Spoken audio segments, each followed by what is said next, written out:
So this is coming up to 20:30 hours GMT, 8:30 p.m. in London on Tuesday, the 25th of May 2021. Now, these are the main tabloids of Fleet Street today.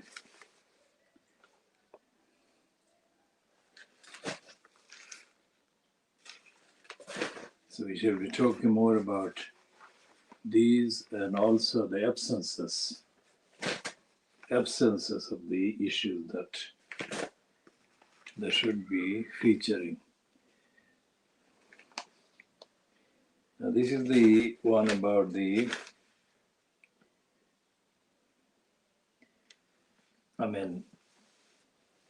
item about Boris Johnson paying for his wedding has been featured in the online news items during the day. This is the end of the day. So these papers didn't really get that one, but the fact that Johnson is being reportedly prepared to pay for the cost of his wedding and that it is in the news shows the level, the extent of bankruptcy and immorality that dominates this country. And there is a news item a few hours old and issued by the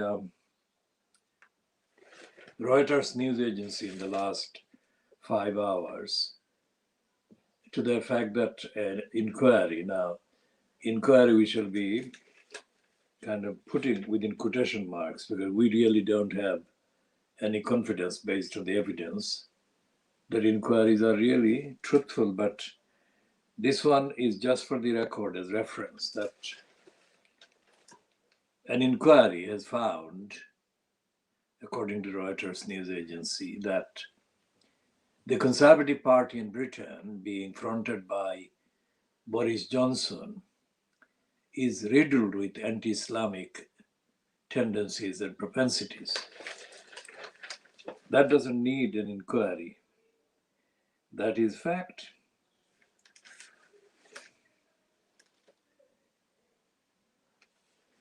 And there are quite a few preparatory pieces. And this is the legacy of the Canadian racist criminal Beaverbrook.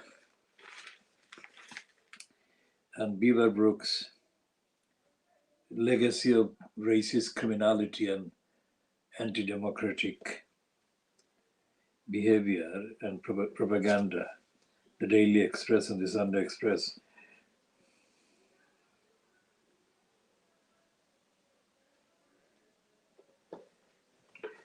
And there is a double promotion on the front page of the pictures of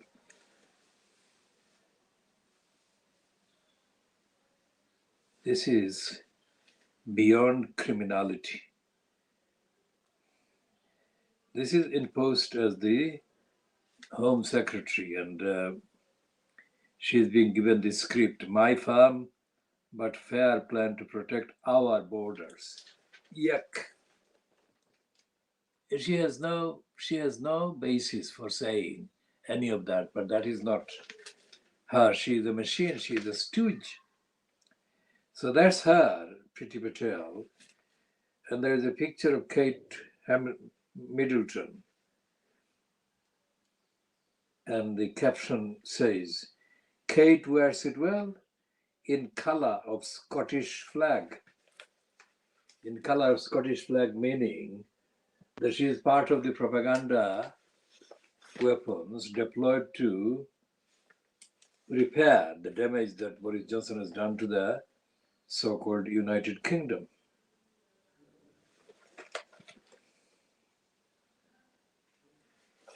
And it's all fake news, stuffed fake news inside. And there are about 200 pictures on 2 pages of Kate Middleton.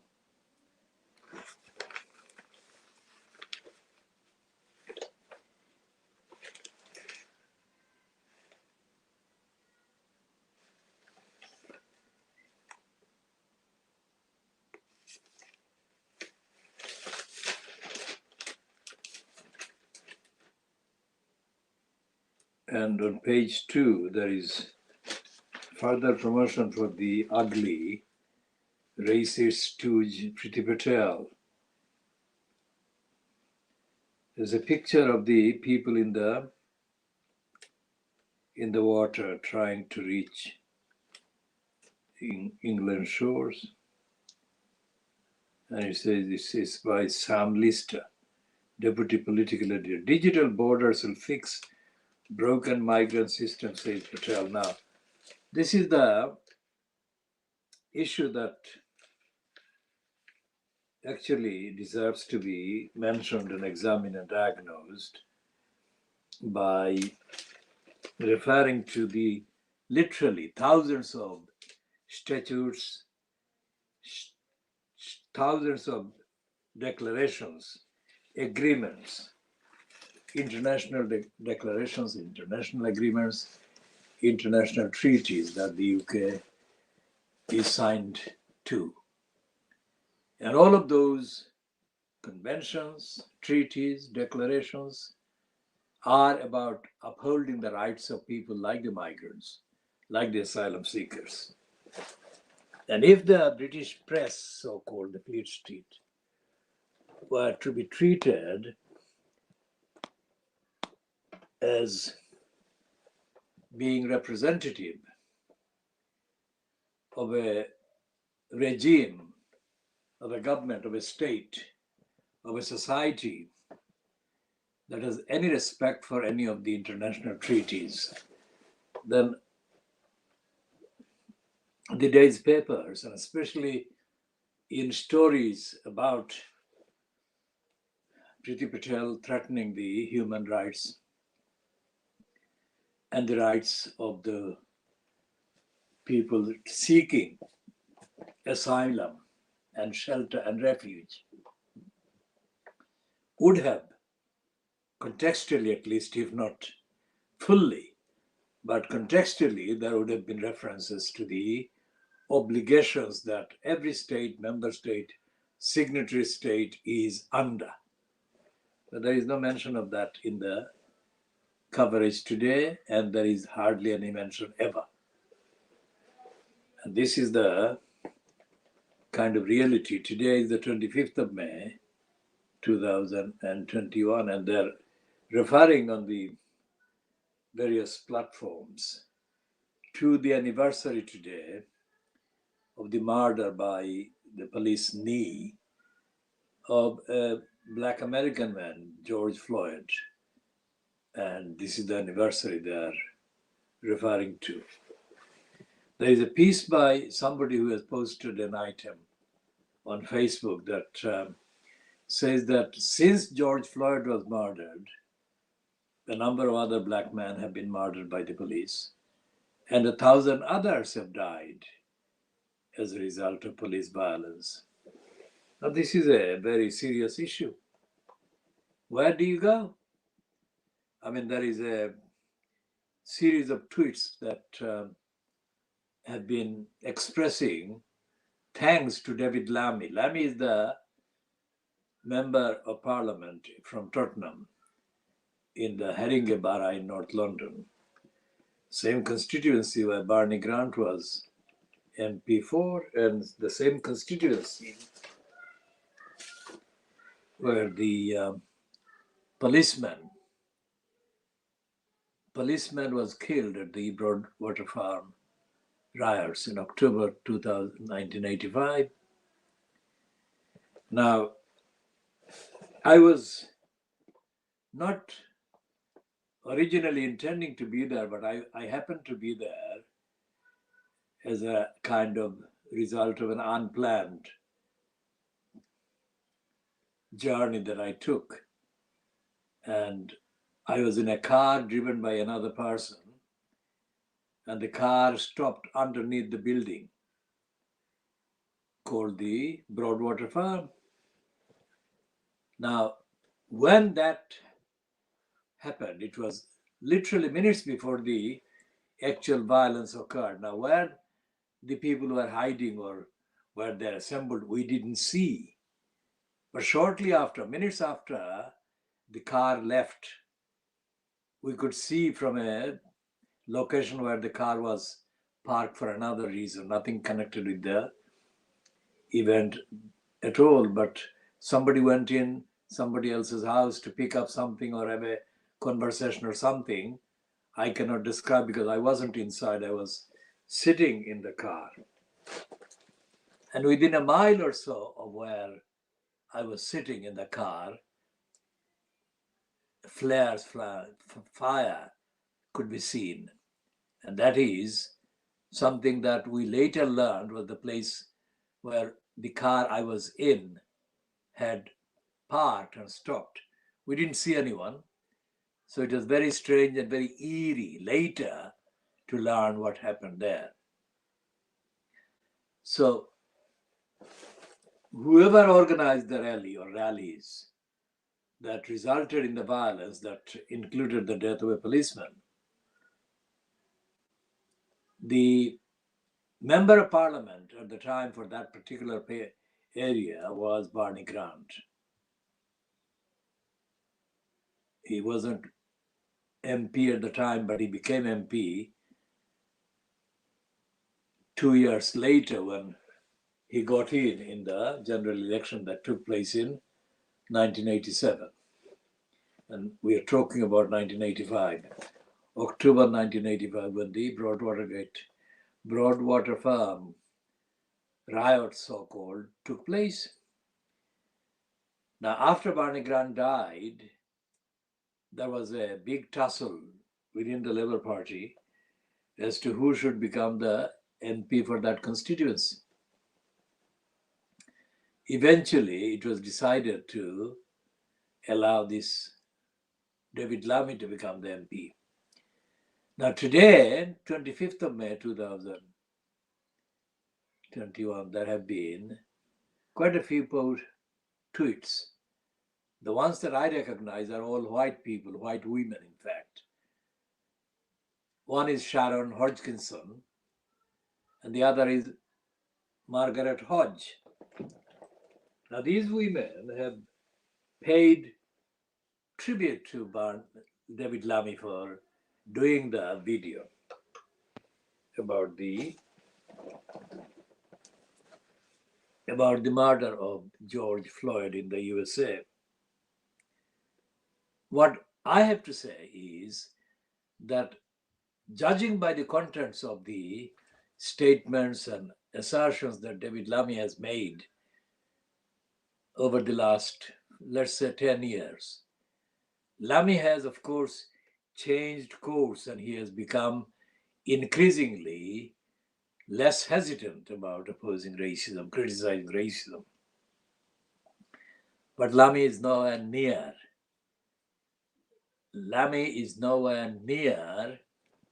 being assertive about fighting racism in this country. I believe in fighting racism constitutionally, democratically, peacefully. And that requires the actual existence and availability of the ideological clarity for basing the constitutional and ethical and legal campaign against racism. Lammy doesn't believe, well, at least not on the basis of what he has published so far, that racism should be ended. And Lammy is at his highest, if you like, in terms of appropriateness and determination. Lammy is capitulating. Lammy is not assertive independently, internationally, objectively, and ethically and morally. And to say that is very significant because Lammy currently is the only member of parliament in the Labour Party or any party to be making any significant kind of appearances online about racism. Why? Because today, 25th of May 2021, there has been a Reuters news agency report saying that Boris Johnson Well, the Conservative Party has a serious problem about anti-Muslim hatred and discrimination now. They don't say anti-Muslim, they say Islamophobic. Now, Islamophobic is a complicated linguistic abuse of the actual facts. When somebody says that they are against Islamophobia, that person is saying that they are against hatred against Muslims. But Islamophobia itself, as a word conjunction, but it is a word that is anti-Muslim. So what these people are saying, that they are against Islamophobia, they are saying that Islam itself is something to be feared, to be afraid of. Phobia is fear, and Islam is the name. So if you put together Islam and phobia, it makes it something that should be translated into ordinary English as something to be afraid of.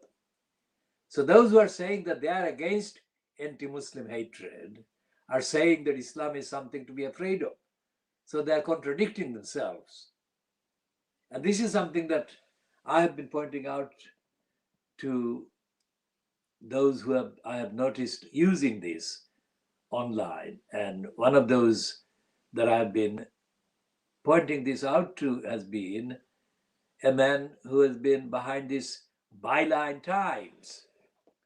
Now, the Byline Times has itself today published a video mocking Andrew Neil and his soon to be launched GB news outlet, which is a right wing, racist, anti Muslim, reactionary, conservative, far right, Fox News type propaganda weapon that is going to attack the BBC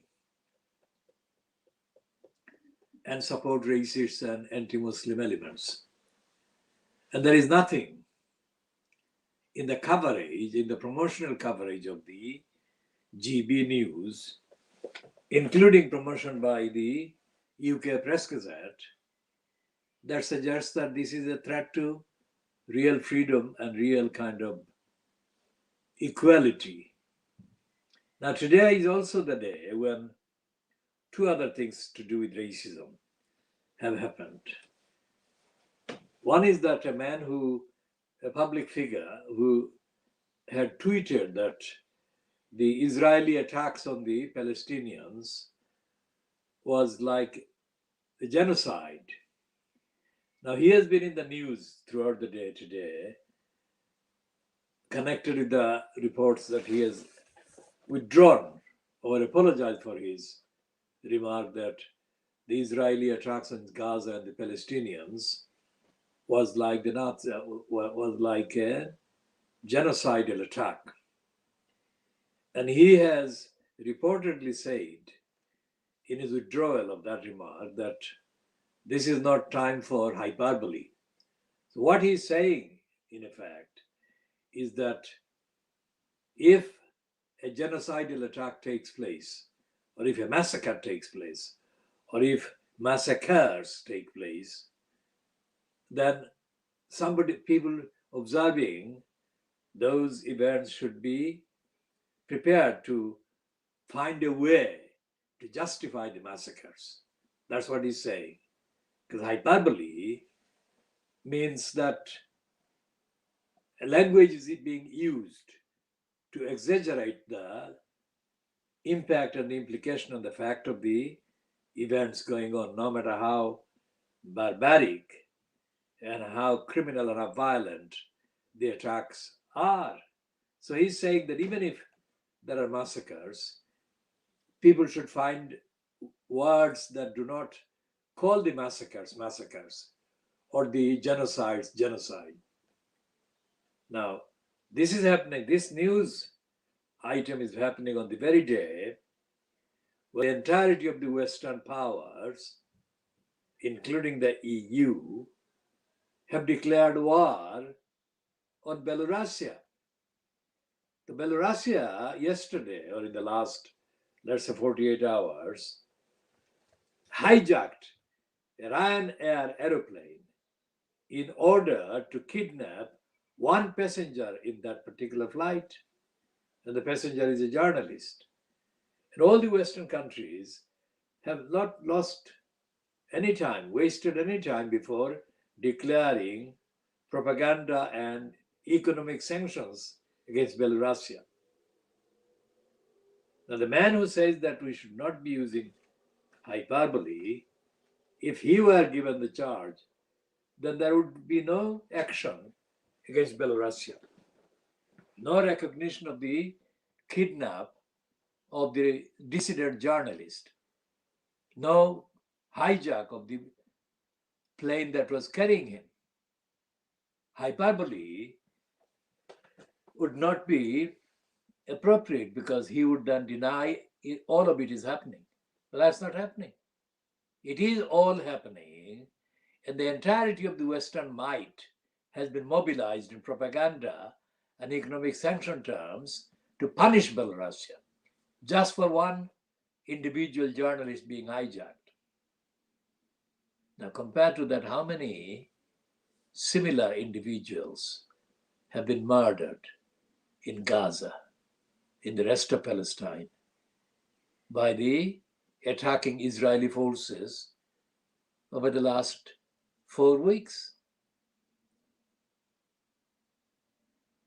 Now, if one person being hijacked and kidnapped justifies the entirety of the Western powers declaring economic and propaganda war against Belarusia, then multiply that. Multiply the numbers of people that have been affected, murdered, hijacked, imprisoned by Israeli action against the Palestinians.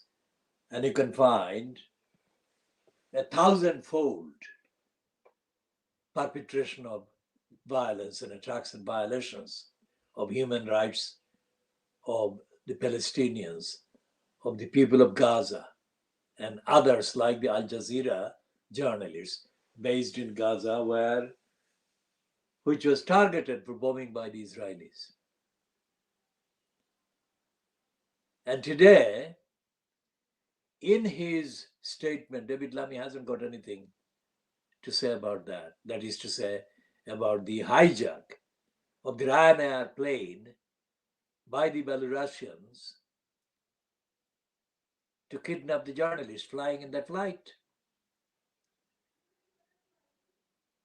So David Lammy's video would not have been praised by Margaret Hodge and Sharon Hodgkinson, to mention only two, but there have been others, had either Hodge or Hodgkinson noticed in the contents of David Lammy's video anything that really challenges racism in Britain. Not really. And that is why they have noted with positive comments his tweet. So where do we go? This is the extent, the depth of the racist, anti-racist, if you like, or racist anti-racism, and the anti-Muslims solidarity with the Muslims, whom they call members of the religion that is to be feared, Islamophobia. And there is nothing that I have noticed so far, and this is coming to 9 o'clock in the evening, local time, that is 21 hours GMT.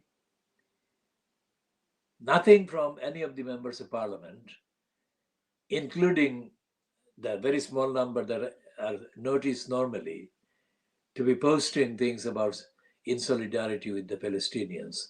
Even they haven't said anything about the man withdrawing the remark about genocide, nor about the comparison between the Belarusian kidnap of the journalist with the Israeli bombardment of the Palestinian targets. And today's news has been updated online with the revelation that Netanyahu has threatened very serious violence against Gaza and Palestinians if he finds that they have broken the truce, which currently is the frame being referred to. And so therefore there is nothing in the rest of the papers, rest of the pages about any of that. Now the papers instead focus quite a lot of attention to Dominic Cummings. And by focusing attention to Dominic Cummings, they are reaffirming and reconfirming their servitude and the loyalty to the cabal fronted by Boris Johnson. They are loyal to Boris Johnson's cabal and regime. And this is the headline on the I newspaper, which is supposed to be not necessarily a conservative outlet, but it has become conservative through and through. It is saying that tomorrow, in his scheduled appearance before a select committee of the members of parliament or a select committee of members of parliament, Dominic Cummings is going to wreak revenge against Boris Johnson. Now, I predict that that will be not what he will be doing. There won't be any revenge. And I'll come to that in a second.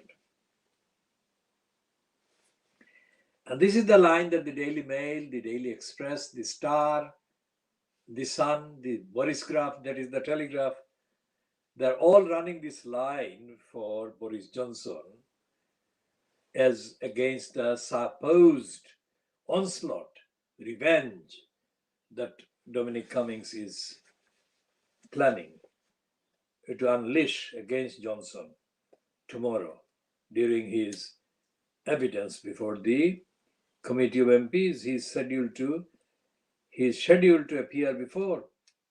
I keep saying scheduled to because things may not happen as they're scheduled. That is to say, Dominic Cummings may be diverted from appearing, some kind of accident may be staged somewhere in order to undo the planned appearance by Dominic Cummings before the particular committee of the MPs. So given all those scenarios, I'm reading this propaganda that would suit Downing Street, that is the regime of Boris Johnson or regime of the Conservatives fronted by Boris Johnson. Now Downing Street is braced meaning very concerned about something happening. So they are braced meaning they are ready to face something untoward, something unpleasant, something detrimental to them, harmful to them. That is what braced means. So Downing Street is braced for new claims about Boris Johnson's handling of pandemic. Now, the fact is that Boris Johnson didn't handle anything. Boris Johnson was himself handled by other people. Everything about Boris Johnson since he kind of replaced Theresa May, and everything about Boris Johnson during the 4 years after he replaced Kenneth Livingstone, Lying Still Livingstone, from May 2008 until May 2016 as being incumbent in the corrupt post of mayor at the expense of London. Everything about Boris Johnson being able and having the capacity, given the insight, etc., shows that he is absolutely unfit for purpose. Everything is being recorded, and every time Johnson does something, he does it reluctantly. For example, when he was desperate to go to India to meet Narendra Modi in April 2021, Johnson was absolutely blazing with the help of the corrupt Fleet Street media that he was going there. At the last minute, Johnson had to be almost like, but not necessarily really, physically stopped from going to see Narendra Modi face to face. Now, it was happening at the time when Modi had already unleashed severe surges across India of the Indian variant of the COVID-19 virus. And Boris Johnson would have returned with a resurgent virus. But he was kind of reluctantly dissuaded, if you like, from going to see Modi. But regardless of that, 20,000 Indians were allowed to enter the UK in the period that is covered by the concerns that Indian variant was arriving in Britain, and it was dangerous, and it had already caused mayhem across India already. So whatever the papers are saying today about Boris Johnson being braced for new revelations about his handling of pandemic, these things are absolute packs of lies. And what this country is going through with Boris Johnson at the front of the cabal at the so-called address as the HQ of the government is unreal. Nothing is what it appears to be. Johnson is unreliable. It's not my opinion. It's a fact every day in the papers, in the magazines. Reluctantly, they are publishing, having to publish. It's not like they enjoy telling the truth about the liar Boris Johnson. But they have no option because they themselves would lose the shreds of fragile credibility that they might just be clinging on to. Fleet Street is a joke. And every single paper is a joke. We shall come to the details of this today's jokes.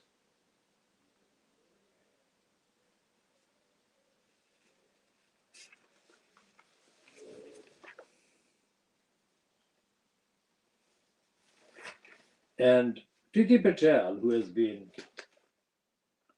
unreality herself, because as the incumbent in the post of the Home Secretary, Priti Patel is in a position to address the UK government's policy and responsibility about asylum, migration, or whatever. But every day she has to find something that is covered in hyperbolic terms by the papers. Hyperbole, we shall come to the hyperbole there, about the denial of genocide as the language used by the man who has now been forced to withdraw that tweet and condemn his own, what he calls hyperbole, that he has just withdrawn. Now, Priti Patel has to find hyperbolic kind of headlines every day to paint her as being engaged in a crusade. Remember the crusade, the qualification about using the term crusade. But her crusade is a kind of imitation. It's a simulation of the Christians' anti-Muslim crusade of thousands of years, or the 1,000-year-old, thousands, 1,200 years old, 1,400 years old. And she finds in the slightest kind of incident of migrants being even alive, she thinks that that is evidence of a threat. No migrant should be alive. That seems to be her kind of preferred objective. then migrants should be alive. That asylum seekers should not be alive. That's what she over focuses on. If there is a report of even 5 migrants trying to cross the channel into England, then Priti Patel thinks that that is enough provocation aimed at the very existence of England, which then justifies her calling on the British Air Force and the Navy to attack these 5 migrants adrift in a unreliable, unsafe dinghy amid the English and the French Channel, or this channel between France and England, let's say neutrally. Now, what do you call that kind of mentality? When the daughter of parents who fled East Africa because they were not Africans and they took refuge in England, behaves in that way against migrants and refugees and refuge seekers, what kind of words do you find to condemn the inhumanity and the cruelty and the barbarity and the backwardness and the lack of compassion and lack of civilization in the behavior of that person? What language do you find? No hyperbole would be enough to condemn this behavior, this attitude, this outlook by Priti Patel.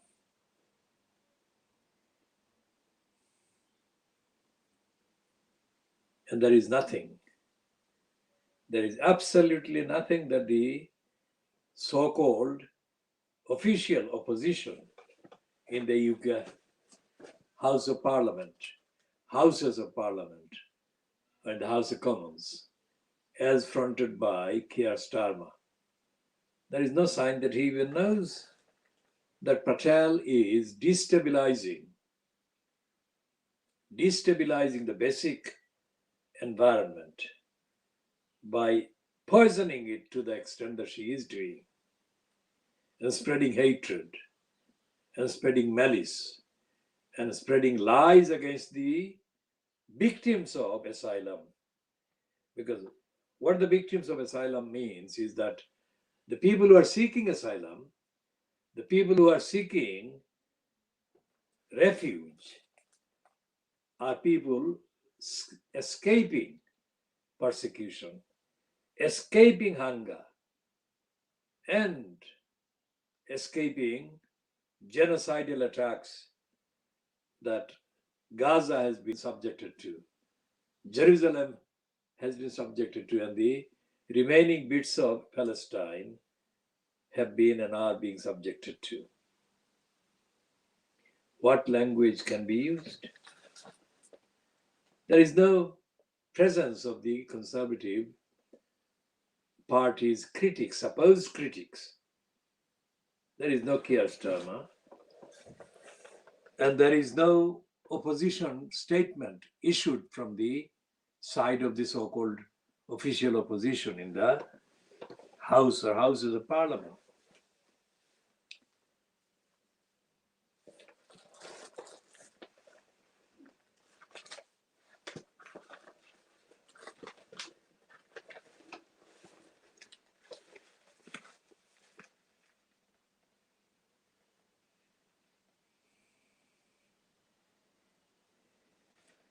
Now, the piece about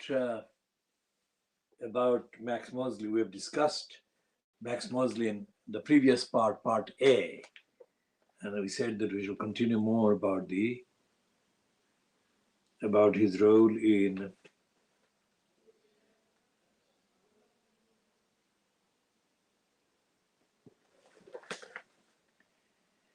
now the Daily Mail, claiming to be running this one as the special report. The splash is pandemic predators £52 billion raid on UK farms. Now that's the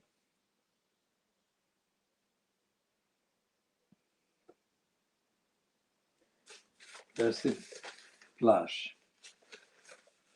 And what this means is that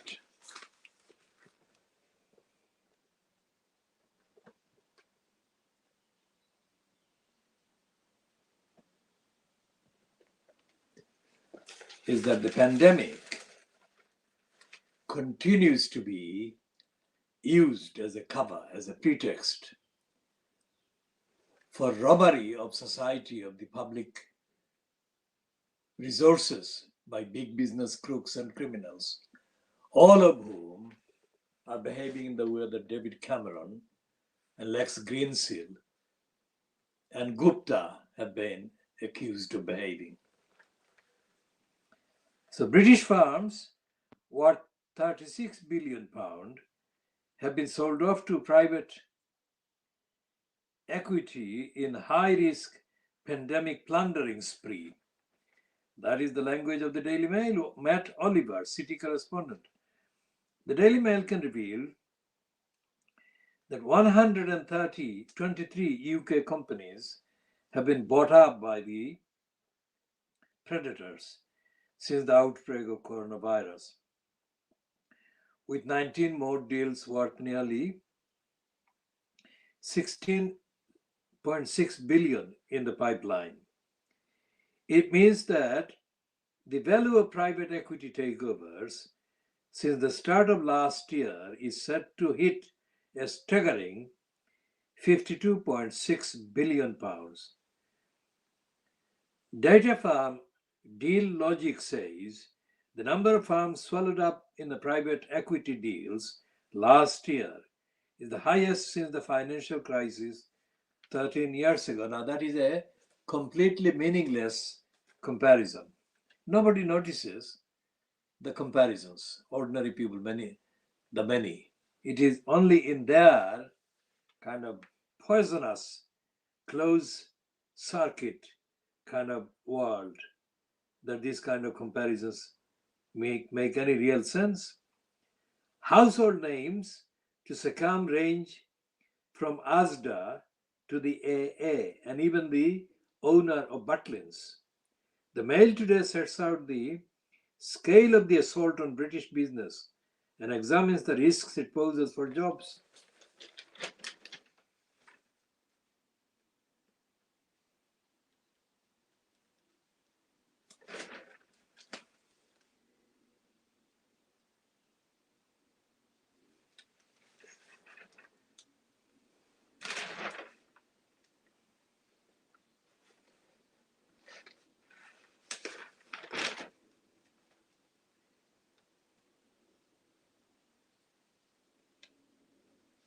And there is a piece on page 2 of the Daily Mail which says,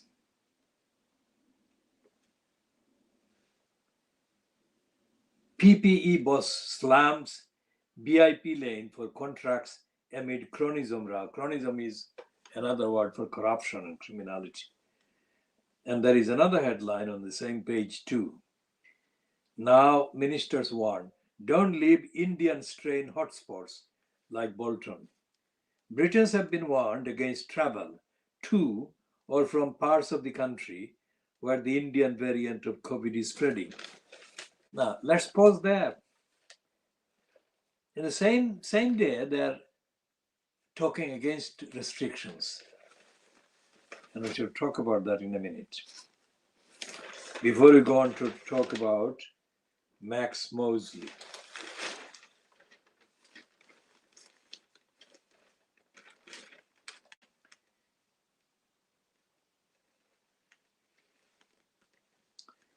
And they've got a 2-page spread, pages 4 and 5, about that front page story about pandemic predators, 52 billion raid on UK farms. That is the 2-page spread that includes the gobbling up and swallowing of G4 security firm, etc., and Asda. And it says vast profits, huge debts, but few rules. Sums it up. The robbery is taking place with effectively virtual impunity given to the big crooks that are looting the country. And there is no rule, which takes us back to our assertion on the evidence that there is no legal system in this country. The courts are a bunch of corruptocracies. They don't actually hold the big business crooks to account. They don't deliver justice to the many. They don't deliver access to the many. And this is indirectly admitted by the Daily Mail, and there are 10 deals to make your blood boil. This is the continuation of that pandemic predators. There's 5 pages already. So they're saying that it is worth making your blood boil. And then there is the next.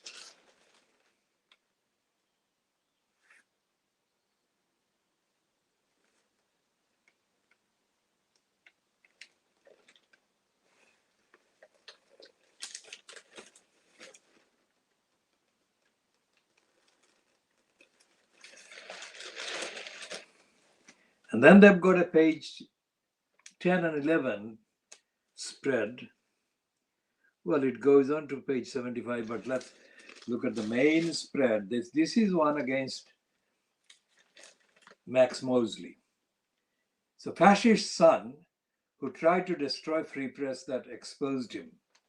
Now that's untruthful because Daily Mail itself is guilty of fascism and supporting the Nazis. So it cannot expect to be excused when it accuses Oswald Mosley's son as fascist and hides its own fascist road. Now then it says that Max Mosley rebelled in the glamour of Formula One. But Max Mosley, who's died at 81, had an ugly racist past and an exotic private life that sparked a bitter vendetta against Fleet Street. Now, Fleet Street is what we diagnose daily, world exclusive diagnosis. And we call it the street of lies and liars.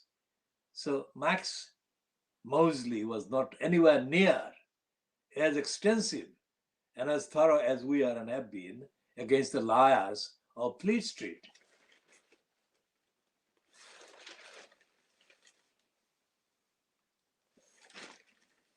And they are gleefully saying that there are 3 inquiries going on over Martin Bashir's scandal. The story reveals he tore up his license fee over rotten BBC. And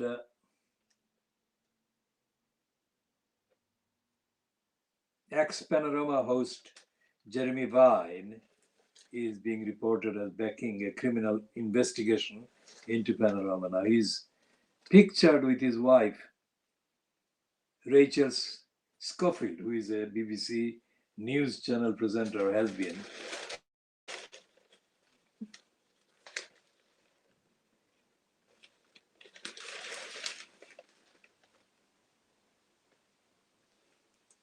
And here is that piece that we talked about in comparison with the man who has retracted his accusation against the Israelis of mounting or carrying out a genocidal attack on Gaza and the Palestinians. This is the contrast, because this one is about Belarusia hijacking the plane to kidnap this journalist.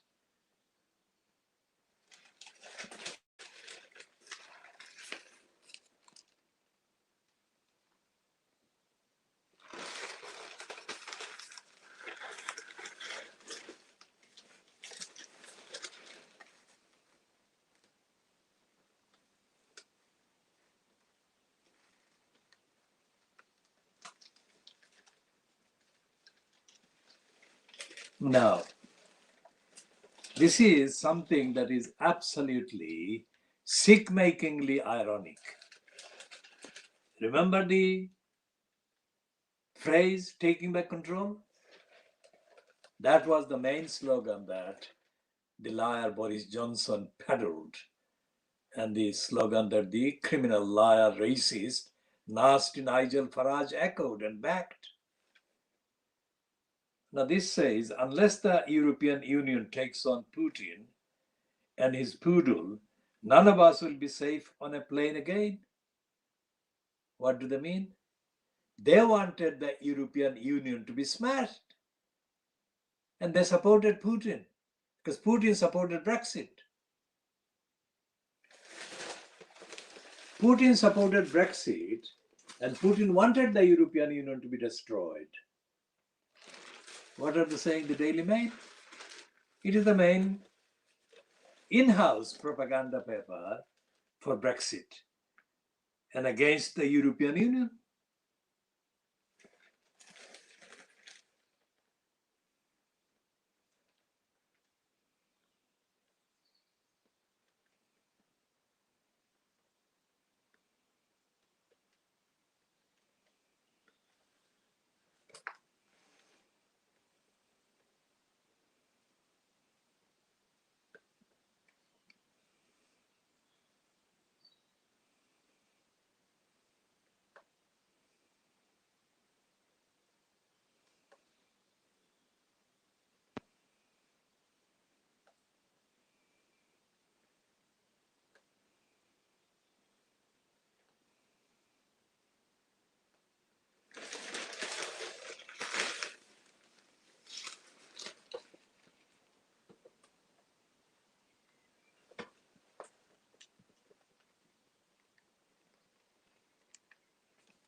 So we go back to these items again.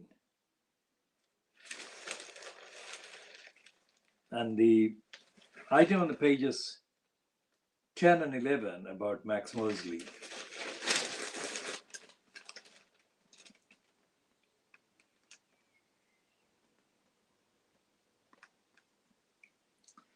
This has got that picture in the News of the World, or News of this cruise as the private calls it. With the front page, splash, Formula One boss has sick Nazi orgy with hookers. And there is a picture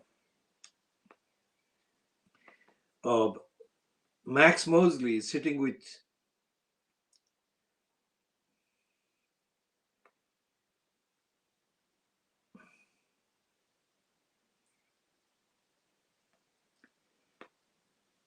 Hugh Grant and the actor Steve Coogan. And these are the pictures that the Daily Mail is running. These are the two women standing on either side of Max Mosley, and they are called hookers, that is prostitutes, by the Daily Mail, and as was said by the News of the World. And they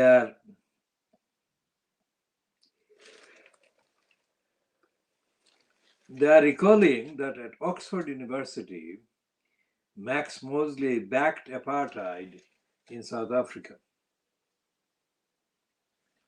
And then they're saying, this is really hilarious. Then they're saying that he was racist, and they're quoting him as saying, things have gone too far with multiracialism. And then they're saying that he sat at the top table of a neo-Nazi event. Now, why are they doing that? Because Mosley actually talked about privacy law and the invasion of privacy by the Fleet Street Papers. And he was able to win the libel case against the news of this cruise based on that item that the Daily Mail is running again, or pictures of which the Daily Mail is running again.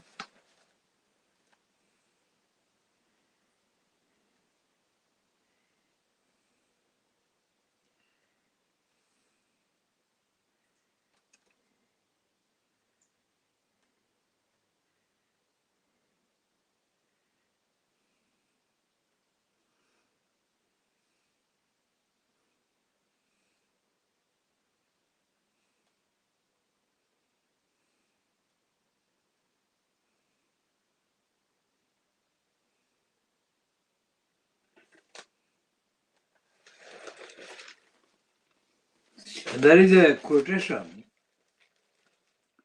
that sums up the problem with the English law.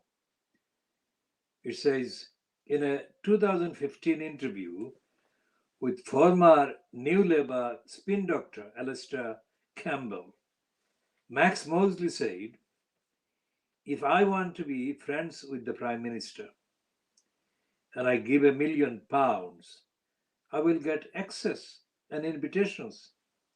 It may be wrong, but it is not illegal." That is absolutely the case. Well, Max Mosley was either called to the bar in the early 1960s or he became a barrister during the 1960s, let's say.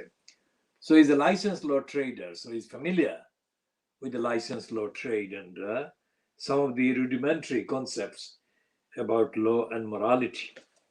Now, what he's doing there in that statement, as attributed to an interview that Alistair Campbell ran with Mosley, Mosley is actually contrasting morality or immorality and illegality.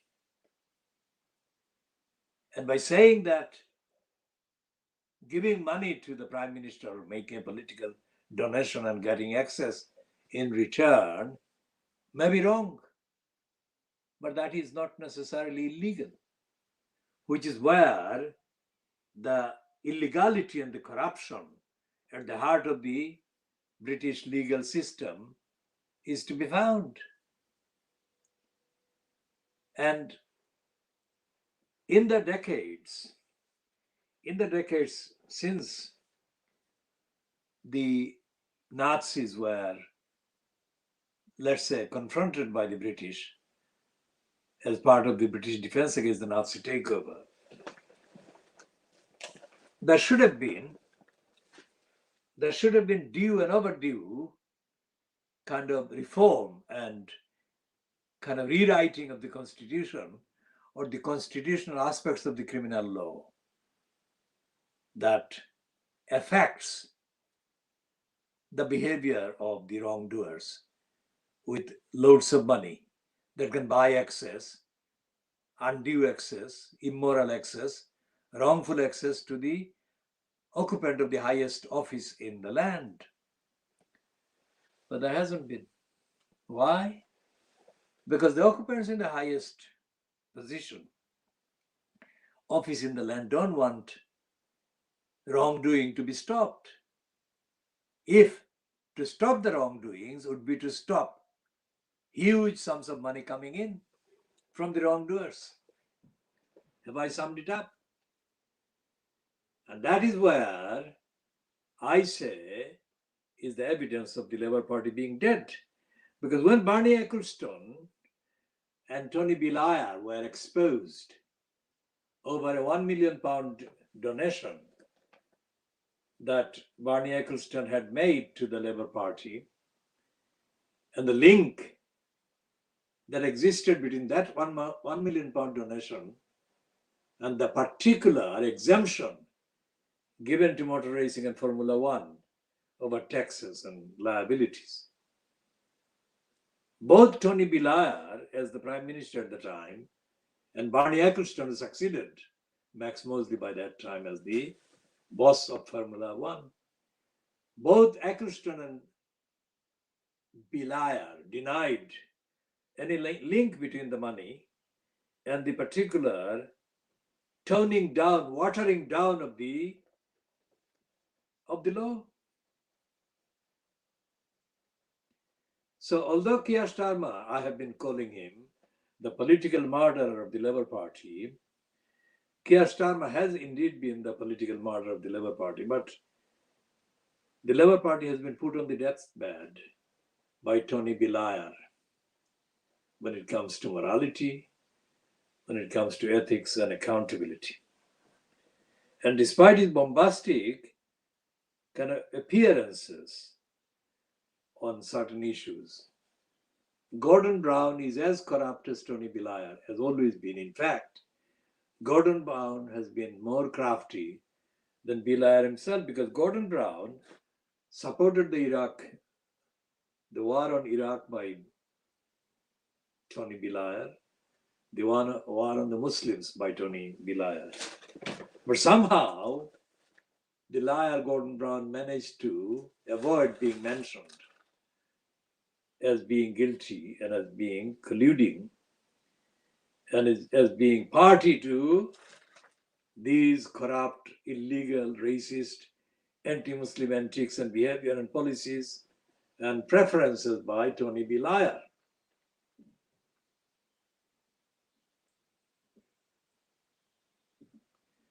So today's news by the Reuters news agency, today's, that is 25th of May, 2021, that a probe, that is an investigation, has found that the Conservative Party is too riddled with anti-Islamic behavior, anti-Islamic antics, anti-Islamic prejudice, bias, and so on. Now that is, on its own, not acceptable because it's not true. If the Conservatives are riddled with anti-Muslim bias, then so is the Labour Party. So is the Lib Dems. So is the Green Party. So is the Communist Party, or whatever it is called these days.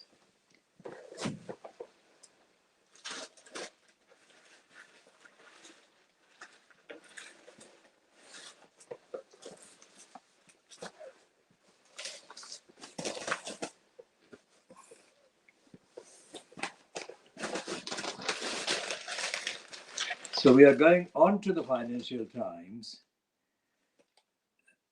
and looking for the financial crime. There is a letter on page 22 of the Financial Times that is worth diagnosing in the context of our diagnosing Fleet Street. And that letter is from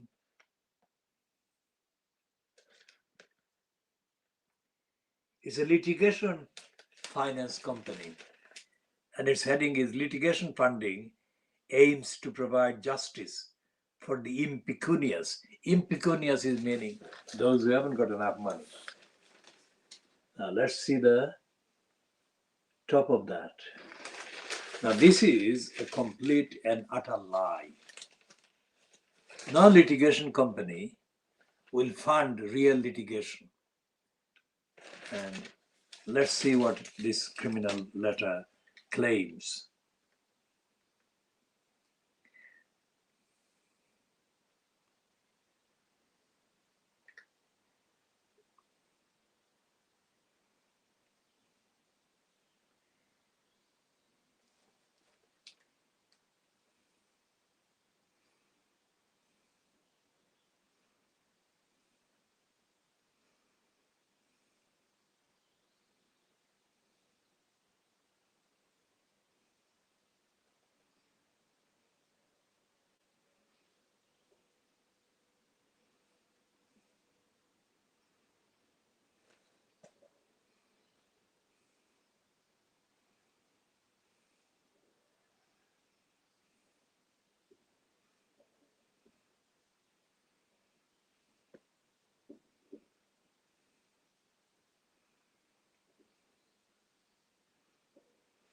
Now, there is a completely stupid kind of piece, this one.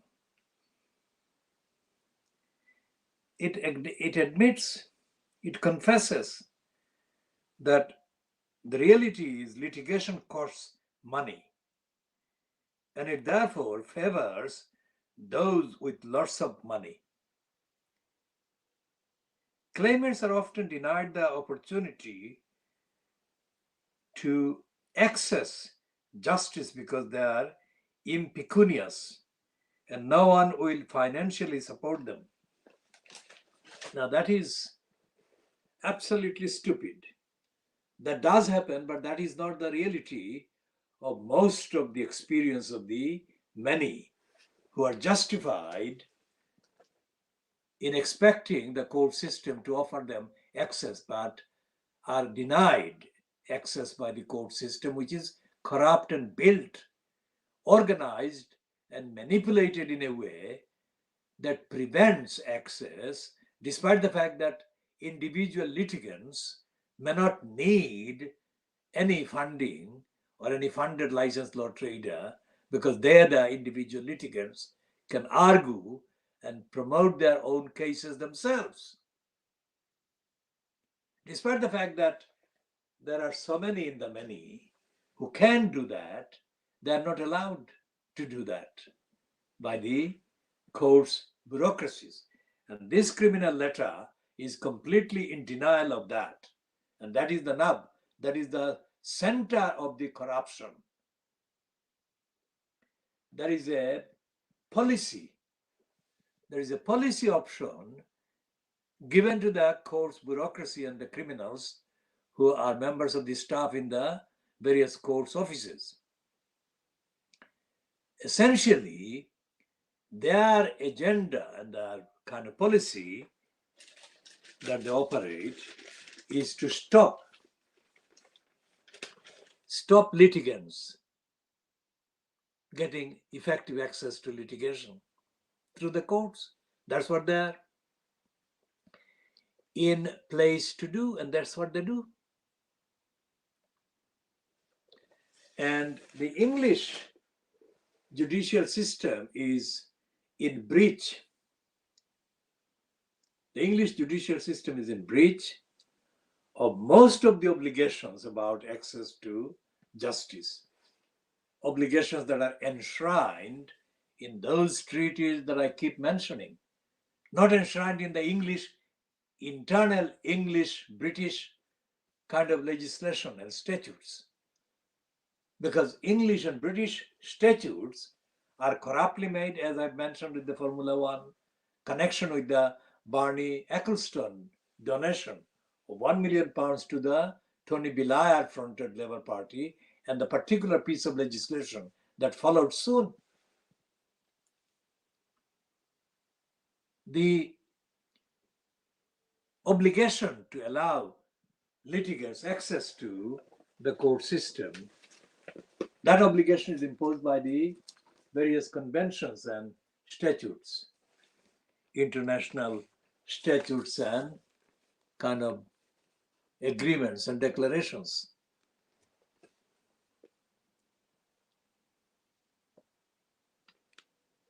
Not by the English domestic legislation. Now, that has to be explained in the context of the derogation, the option to derogate from the international treaties and obligations and declarations and conventions.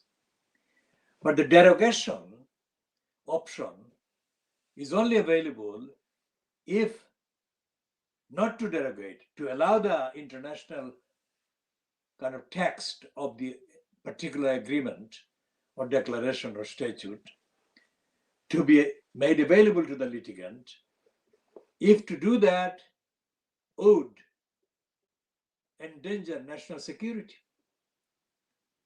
But that's not the case. It is not the case in 1 in a million of the litigation cases. And yet, most of the applications for individual litigation are rejected by the court staff lying and abusing and violating those enshrined rights to litigation, enshrined in the international codes and international treaties and conventions, obligations, and agreements and charters and declarations. So this letter in the Financial Times is absolute lies.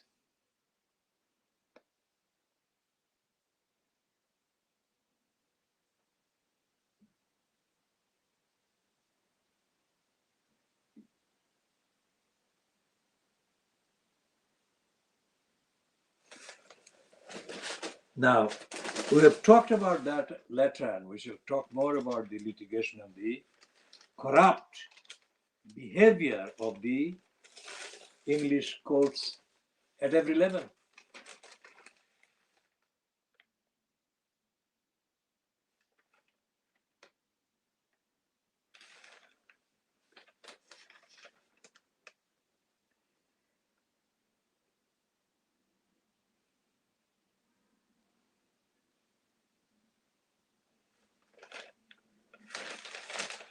Now, this is a piece on page 2 of the Financial Times of Tuesday, the 25th of May, 2021.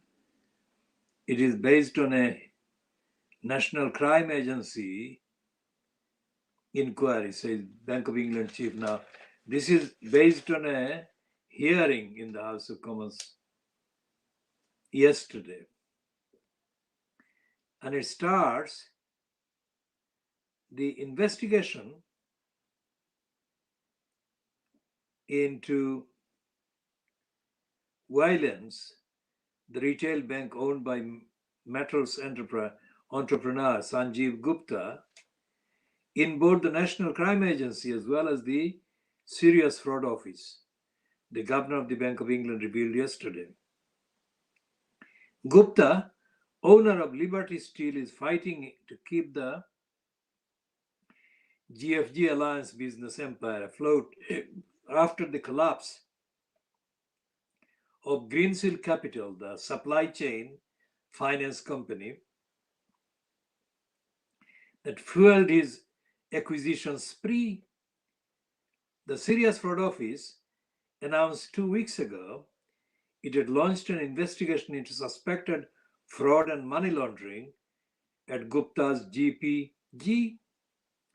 Andrew Bailey, Bank of England governor, said the Serious Fraud Office started examining Violence, the private bank owned by Gupta, after a concern surfaced at the end of 2018.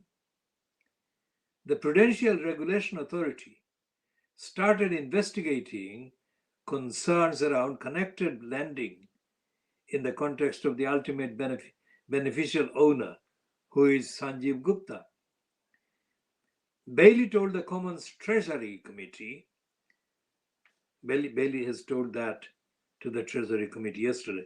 As a result of that initial work, the Prudential Regulation Authority in September 2019 imposed curbs on Gupta's Violence to prevent further lending transactions with certain parties, while placing limits on the bank's ability to accept deposits. Those restrictions were subsequently tightened on 5 occasions in the following 18 months, the governor said. Bailey said further concerns came to light about Violence in October or November 2019, leading to a new phase of investigations which the National Crime Agency notified of the concerns.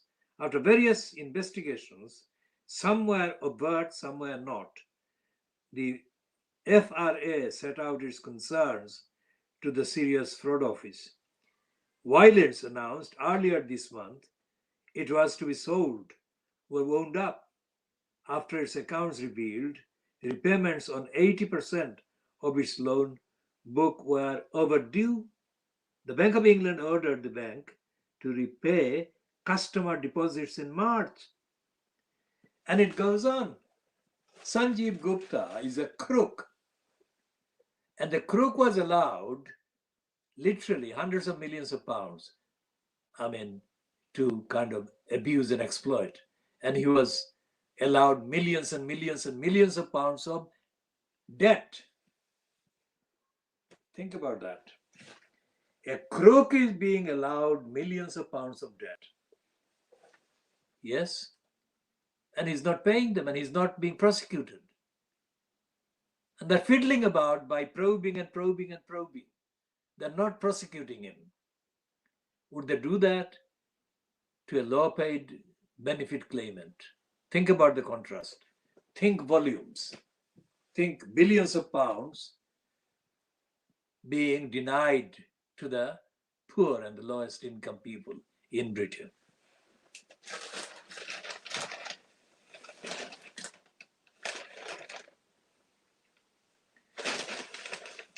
And there is a long piece, only on a single column, but it is a long piece, and I shall go to that one. It's related as to how the big criminals are allowed to loot the economy while the many are starved. Thousands of them were starved to death under the regime, the corrupt regime of Ian Darty, Dracula Duncan Smith at the Department for Deprivation, Poverty and Want, DWP, while George Gideon Osborne was in post as David Cameron's Chancellor. And as Chancellor, Gideon Osborne claimed glory in making the lives of the poorest the most miserable. And it was those years during which Keir Starmer, the so-called Labour leader now, was in post as the Director of Public Prosecutions, in which capacity Starmer was very hostile to the lowest income, poorest people. There was no prosecution. There was absolutely no prosecution of the criminals by the criminal Keir Starmer. And there is not likely to be any prosecution of Gupta or Greensill or Cameron or any of their hundreds of, if you like, colluders, agents, employees, spies, contractors. So the Financial Crimes is a criminal publication by hiding all these truth, what I'm talking about. And this letter is stupid.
Now, this letter that is headed Rousseau's Civil Society Requires Redefining.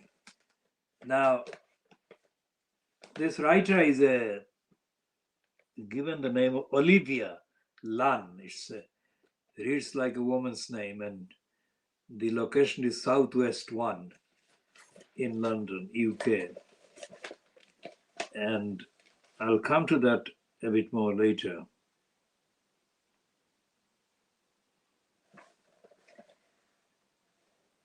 There is a piece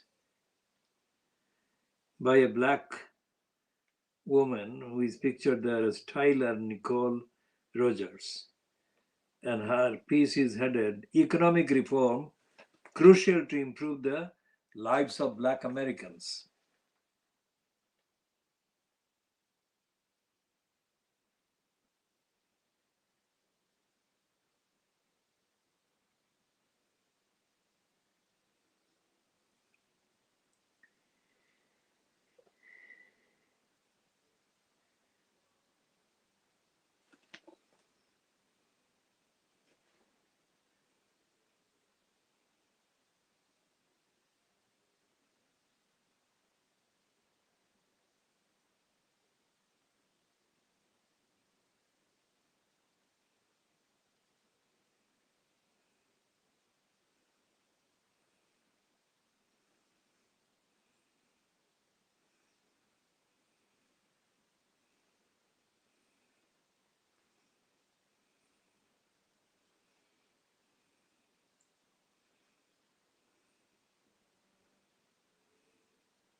And this is a piece about apparent commitment by the Joe Biden administration to include the Black community in the program for recovery. But there's a spin that is timed coincidentally to coincide with the anniversary of the murder of George Floyd. Now, going back to this letter by this woman, Olivia Lunn, it says Camilla Hodgson and Billy Newman rightly point to the need to ascribe commercial value to nature's assets. Green-minded investors should be encouraged to actively invest in a greener future rather than passively divesting from a polluted one. While the market must empower the natural environment, legislators need to chair the discussion. As Jean-Jacques Rousseau said, the first man who, having enclosed a piece of ground, bethought himself of saying, "This is mine," and found people simple enough to believe him, was the real founder of civil society. Now, obviously, that is stupid. It is time, this Olivia Lunn says, to redefine our conception of civil society. We must recognize nature as the true founder. While no nation has a positive principle that gives consent to the exploitation of the commons, the absence of a legal mechanism through which to solve disputes that occur in areas outside of conservation zones to species unprotected by law, by implication, permits harm. The UK constitutional principle that everything which is not forbidden is allowed, also known as the Lotus Principle, needs urgent revision.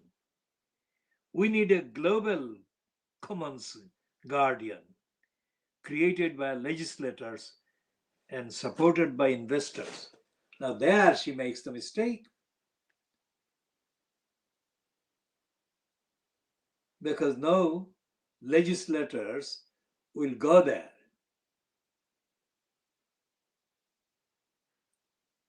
So she leaves out the many, the role of the people. And to quote Rousseau is itself stupid. Nobody mentions Rousseau in the discourse about society at all.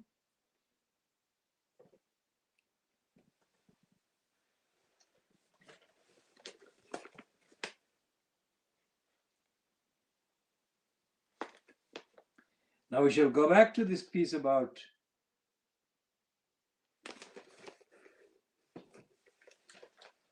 pensions. Let's look at the pensions because it is about poverty. And it is about the lack of access to judicial intervention. Now, this is headed workplace pension fees to be made clearer. That is in itself a typically financial crimes piece.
Now, this piece about the DWP consultation, workplace pension fees, to be made clearer is another typical criminal piece of obfuscation and stupidity by the financial crimes. What I'm saying is that reading that piece without full knowledge of the background and the context, most of the many would not understand anything about what is going on. And that's the problem. The newspapers don't tell the truth about what is going on, what the policies are, what the intentions are, because this piece quotes somebody called David Robbins, director Willis Towers Watson, the professional services firm,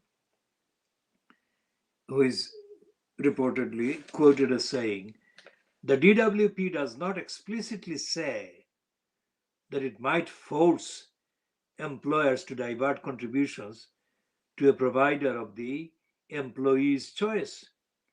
But this appears to be the subtext. So why didn't the financial crimes ask the DWP whether that was the case? Nothing stopped the financial crimes from asking the DWP to confirm this statement. So we go back to the Financial Times editorial about Lukashenko's air piracy. And it says boldly, Lukashenko's air piracy must be punished. It's not holding.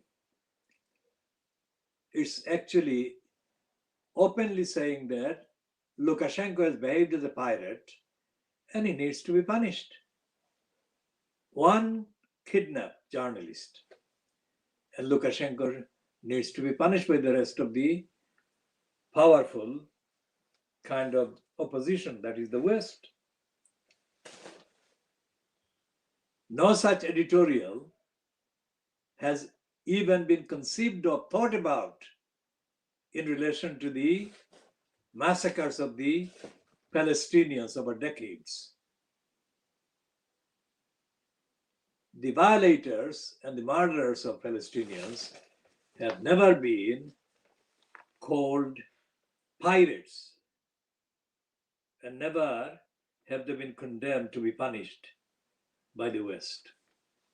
Think about that. This is supposed to be a paper that is supposed to be edited by a woman born in the Lebanon, Arab woman. This is the answer why they appointed her in the first place. She would echo the Crusaders' agenda and denial against the Arabs.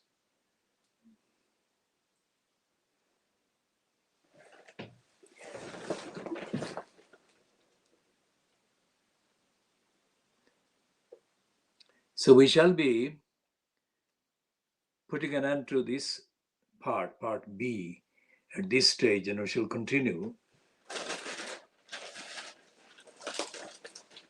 discussing, diagnosing the Fleet Street papers in the next part.